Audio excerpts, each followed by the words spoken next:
अलग अलग आपदाएं होती है, कहीं बाढ़ आती है, कहीं सूखा पड़ता है, कहीं अतिवृष्टि होती है, कहीं ओलावृष्टि होती है, कहीं भूकंप, कहीं सुनामी।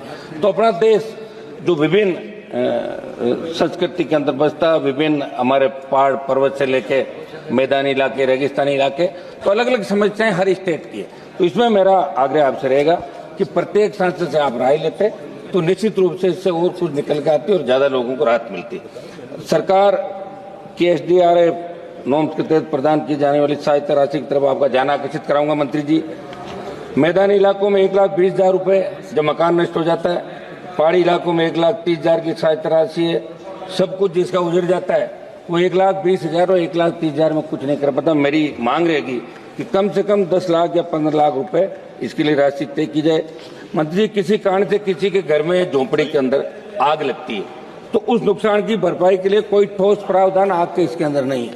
कोई व्यक्ति अगर अपने बच्चों की शादी करने के लिए वो इकट्ठा करता है, सामान उधार लेके आता है, उसका सोना चांदी पैसा जो होता है, और उसमें अगर सपोज करो कि आग लग जाए तो उसमें सरकार की तरफ से कुछ भी नहीं मिलता। तो इनको भी इसके अंदर सम्मिलित किया जाए।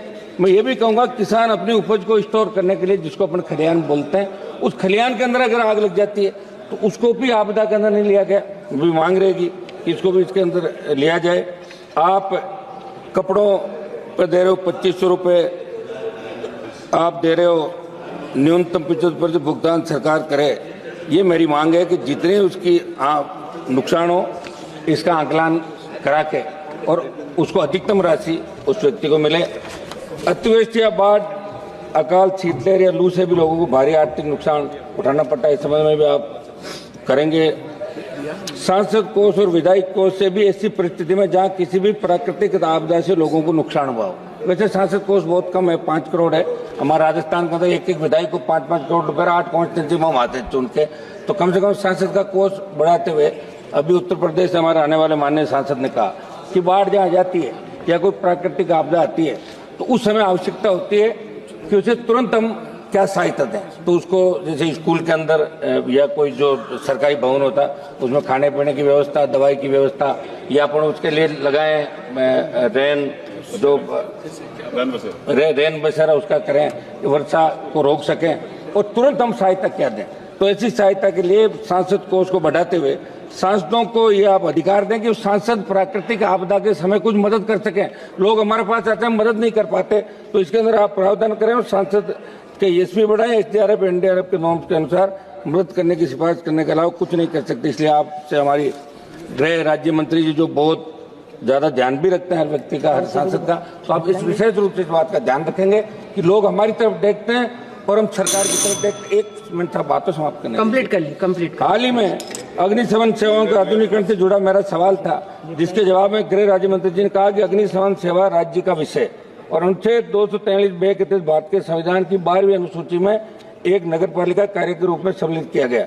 मैं गृह मंत्री जी से मांग करूंगा कि ग्राम पंचायतों का अधिकार। धन्यवाद माननीय सदस्य।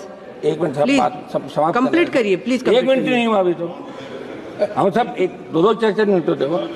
अग्निशमन सेवाओं को अनिवार्य करने का प्रावधान बनाया जाए। चूंकि 15वें वित्त आयोग द्वारा राज्यों में अग्निशमन सेवाओं के 5,000 करोड़ के प्रावधान की सिफारिश की गई, लेकिन गांव में अग्निशमन की आवश्यक जरूरत है। इसमें आप जो भी उपखंड और पंचायत समिति मुख्यालय नगर क्षेत्र नहीं है, प्रारंभिक तौर पर वहां आप अग्निशमन को अनिवार्य करने का प्रावधान तत्काल करने की आवश्यकता। सभापति जी, हमारे 1-2 महत्वपूर्ण सुझाव है, अगर आप कहें तो मैं दे दूं। आप कहें तो बैठ जाओ, वहां बताएं। आपने दिया टाइम लोगों को साथ कंप्लीट करिए। आपदाओं की पूर्व चेतावनी प्रणाली को मजबूत किया जाए। ताप, लहरों, बाढ़ और सूखे जैसी आपदाओं का सटीक पूर्वानुमान लगाने का आधुनिक तकनीक का उपयोग किया जाए। वन क्षेत्र बढ़ाने के लिए योजनाएं लागू की जाए।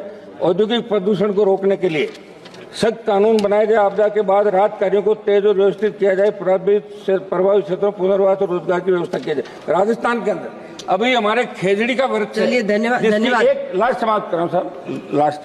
खेजड़ी के वृक्ष की अंधाधुंध कटाई चल रही राजस्थान के अंदर। बहुत से लोग आंदोलन करें। खेजड़ी हमारी जीवन धारा है राजस्थान की, मध्य प्रदेश की, और आप सोलर ला रहे हो, नए उद्योग ला रहे हो, लेकिन खेजड़ी के वृक्ष को नहीं काटा जाए। वो छाया के साथ साथ लोगों को रोजगार भी देता है। जो सब्जी होती है सांगरी की, वो वर्ल्ड फेमस सारी। माननीय सदस्य श्री अरुण नेहरू जी, इन चीजों का विशेष रूप से ध्यान रखते हुए इसमें बड़े संशोधन आप लोग करें। मैडम, धन्यवाद। माननीय सदस्य मैडम अरुण नेहरू जी।